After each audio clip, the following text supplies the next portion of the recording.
Hi everyone, this is part 2 of the video about culture shock in Colombia. So I figured I'd interview my mother to see her perspective on the things that have shocked her and have blown her perceptions away. So I thought I would share that with you in case you're older, you're concerned about different things that I am concerned about. So she's going to provide her input as to what shocked her, what impacted her, what blew her away. So I'm going to be in the background because we have only one microphone. So I will be asking her questions. So you may not necessarily hear me speaking with her, but you'll hear her response. And I ask that you repeat the question that I asked you so that they know what I actually asked you. Okay, so I'm going to get behind the camera now. Hello everyone.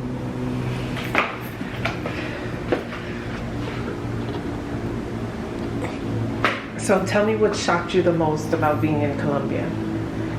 Well, this is our second visit. I had no intentions of getting any medical attention or dental care while visiting the country. But you said you're going to go get your teeth cleaned, and I said, well, I need a teeth cleaning. I haven't had one since before the pandemic. And of course, I don't speak Spanish the way Mariam does.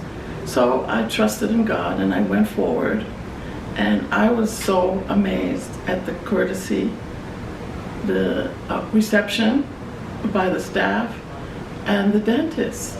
Absolutely professional, well-skilled, and although I didn't speak Spanish and they spoke no English, I felt like I was in excellent hands, as you can see by my teeth and my smile. These are all mine, but they needed a little brushing up. And I had my first tooth extraction from a broken tooth that an American quack dentist did something to, and it had to be withdrawn, extracted.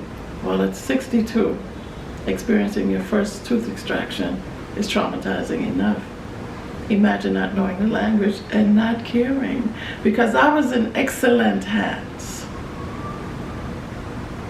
How has the language been for you? Is that overwhelming? Well, I studied French because I was trying to be sophisticated in junior high school, college. Did pretty well with French. But now I'm at a loss because this language, Spanish, although it's connected to French because it's a Latin basis, I am learning because I learn everything I put my mind to. I'm proud of myself. I take good notes. I take a Duolingo class, and I can understand 1 out of every 10 words, and I find that I'm understanding more and more after being here for 7 weeks. Does it give you anxiety not speaking the language? I do have a little anxiety not speaking the language when I get lost in the mall and people approach me and speak to me. Thank God for Google Translate. And Wi-Fi is everywhere. That's another shock. What about the kindness of strangers? Talk about that. I probably wept a couple of times because people aren't strangers in Colombia. They are connected and they know it on a spiritual level. They also are a culture of helping and supporting their neighbor. It's a predominantly Christian country, and I think that there's a level of Jesus-like behavior that I've never seen before. Italy has some of it, but it's unusual, and it's very, very enjoyable for me to have people care and show it. It's not just rhetoric, not just because of a money exchange. It's an energy that you can feel. It's palpable. Do you miss any activities that you participated in the United States? I do miss my aquasize class at the YMCA. And I get alerts from the YMCA anytime there's a problem. And in the last 7 weeks, I've received an alert that the pool is closed. The big pool, the small pool. I go to 2 pools, 2 Ys in the States. There's always a problem with the sauna the pool. Some repair has to be made, and they have to close the whole thing down because they don't have staff to teach classes in alternative areas. I miss that. I miss my grandchildren. Shout out to the grandchildren. I miss my son and his wife and a few friends. But we have WhatsApp and we have FaceTime, so we can see each other. I don't miss walking on the broken sidewalks, among the garbage, the filthy curbs and gutters. That I don't miss. Do you feel safe? I know there's a concern about safety as it relates to the United States, and there's a rhetoric that America has the monopoly on safety and other countries aren't as safe as the United States. What would you say about that? Well, safety is relative, and I have traveled to many countries, and safety is always a priority for me. However, because I've seen the US go from a safe, relatively safe society, and I live in New York, to a society where there's lawlessness, there's rampant crime, there are bars on windows, criminals are attacking you in the lobby of your building in broad daylight. There have been many, many issues regarding the subway. I stopped taking the subway in 2014 because crime, although it's being exposed now because of social media and people's cell phones, it has always been an issue in New York.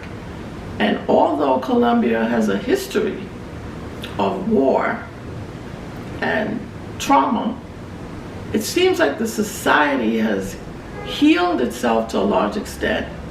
And because of their security consciousness, everywhere you go, there are armed security guards who are fit. They don't shoot black people in the streets. Crime is really at a minimum. You will deal with personal crime like pickpocketing. If you leave something, it'll be picked up, but that's everywhere in the world.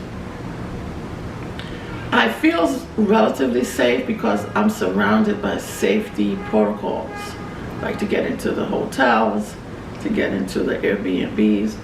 There's a premium that the society has paid, and they've learned from their history how to put crime in its place.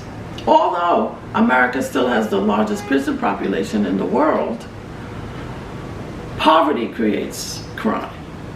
As we can see in the US with the break-ins, people walking into stores and just picking everything up and walking out.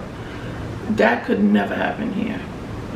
Not only because there's a safety consciousness, but the resources are put into police, military, and private security. And everybody's armed, and I feel so safe as they stop the traffic to cross me over the highway.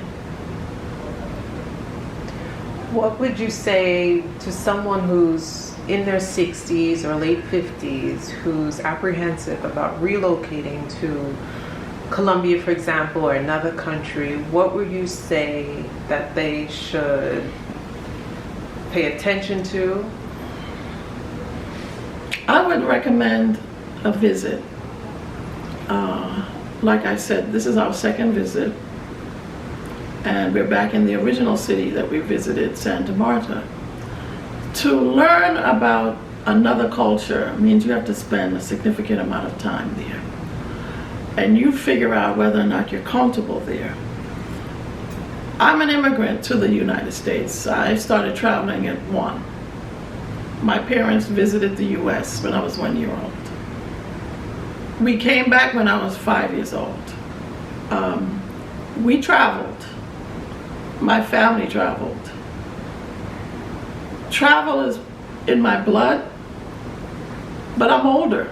And if you're older and you're concerned about safety or security, you've got to be able to take a leap of faith, especially if you're living in New York, California, Missouri, Florida, Texas, where there's such high levels of homelessness. One, because of drug and alcohol problems, but mostly because people can't afford the standard of living.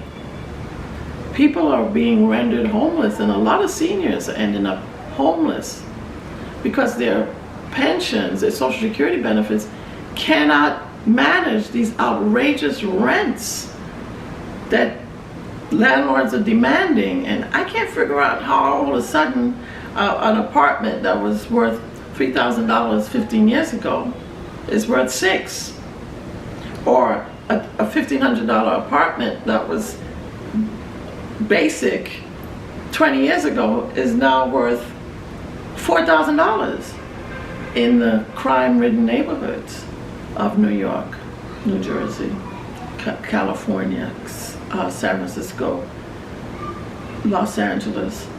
I watch homeless videos and it's scaring the shit out of me.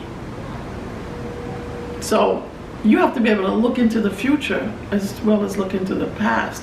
What happened to change things? That's where the alarm should be focused. The bell should be going off in anyone's head who's on a fixed income, unless you're ready to go back to work in Walmart, at which point you'll be held up at gunpoint by someone who has less than you have. And you can't fight the way you used to fight when you were 30. You're gonna be a victim. Concerns are relative. Go spend 2 months there, see if you like it. Go somewhere else if you like it. And you know, when you're over 50, 60, your brain starts to activate other areas that you never really used. I never thought I would be working on learning Spanish at my age. Never imagined it. A lot of older people, 50 plus, have concerns about healthcare. They don't want to leave their doctors that they've grown familiar with, and they're apprehensive about the healthcare relative to what they're familiar with in the United States. So I even know older people who say, "Oh well, they traveled from if they've relocated to another country, there's a history of, oh, I have to go back to the U.S. to see my doctors, to see my physicians." What would you say about that? That's a good point. My personal physician has patients who travel from the Caribbean to see him in Brooklyn, from other states, from Florida, from Michigan, to see him in Brooklyn because he's been their doctor for 40 years. He's a wonderful physician. He's Yale educated. I admire him. He's a professional. He's thorough. I found him 3 years ago. I think he's amazing. I went to see him for my second physical in 6 months. And I had to shell out $200 because I have my copay, my deductible. I don't even understand what they're telling me, but I had to give it to them before I left. Now they did blood work and an EKG, very thorough. He even examined my feet. He's amazing. God bless him. Shout out to Dr. Moore.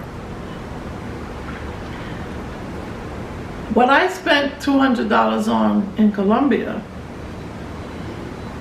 was all of my blood work, 3 visits to the clinic where I had 3 sets of blood work done, fasting and post-meal. I had an oral MRI of my jaw, and I've never had an MRI like that. This is state of the art.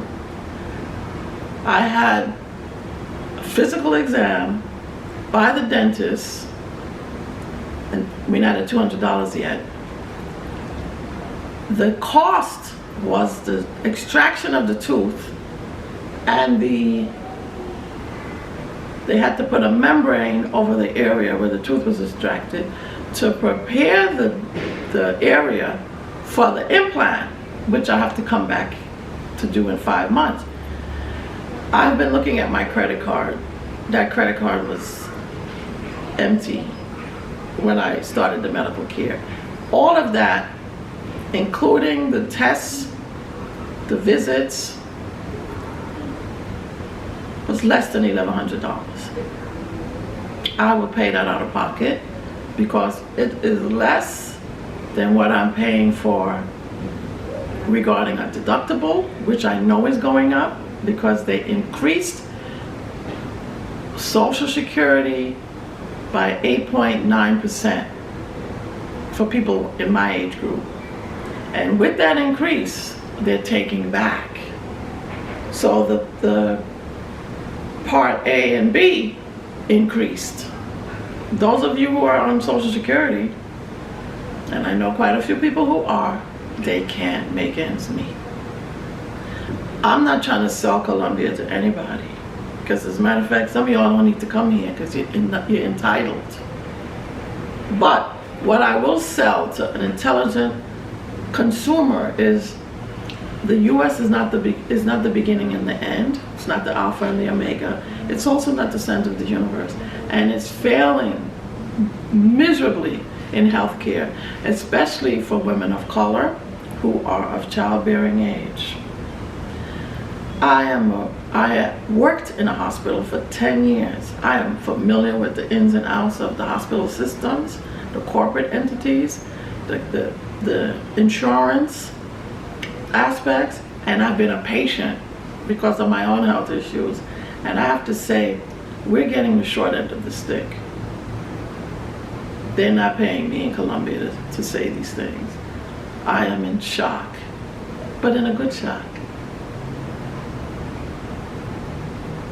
Do you have any final words? Well, I have been taking notes about all of the experiences that I've had, and this is not a panacea. This is not a dream. This is how people live. People are living, 50% of people in Colombia live in poverty, but 95% of the people have health care.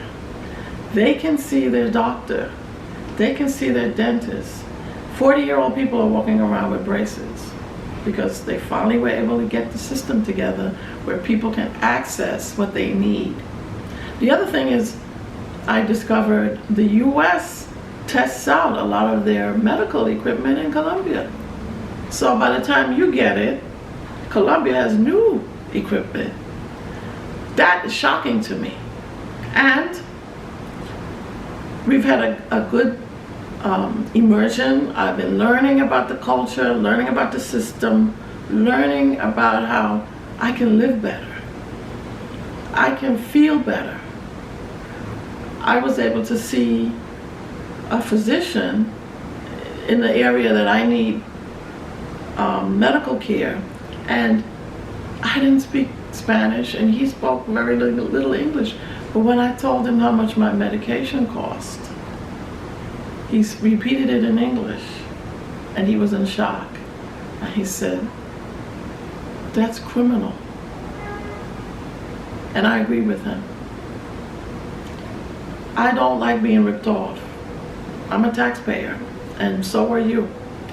And we can't get what we deserve as taxpayers in America because the corporate greed is so rampant and so deep and so entrenched that we need to consider, if the system isn't going to change, we have to change. And what I've learned is that I have to make some serious changes. And I'm going to leave some people behind, but planes go both ways. Where can they locate you on social media? Well, I'm on Facebook, Fatima Rahman. I'm also on Instagram, and I don't remember my Instagram handle, but Mariam will put it on her video. I'll link all her information. Thank you, daughter. In the description box. Do you have any other social media accounts? I think I'm going to join TikTok so I can see the TikTok videos. She's all over Facebook, so I will link her Facebook name in the description box. She's quite entertaining, and controversial, and you will certainly be entertained and enjoy her content that she posts on Facebook. My friends call me all the time saying, I can't believe your mom posted that. But it's always informative and not salacious. And mostly about families and children. Yeah, families and children and the death of family in the United States and the various causes of and the various effects of the death of family in the United States. And so, do you have anything else you want to say? Thanks for listening to me. I hope I bring meaning and purpose. I brought her on there in case I have anyone who's a little older who wants to know the input from someone who's lived as long as they have lived, her perspective to share with you, because you have a different set of concerns than I would have. So hopefully she has been able to impart some knowledge and been able to give you some value that will help you get the wheels turning. Thank you for inviting me. You're welcome. Let me know your thoughts. Don't forget to like and subscribe, and any questions that you have, you can put that in the comment section and we'll do a follow-up video if you have any concerns, and maybe we'll do a live together. All right, so we'll see you next time. Thanks again. Bye-bye. Bye-bye.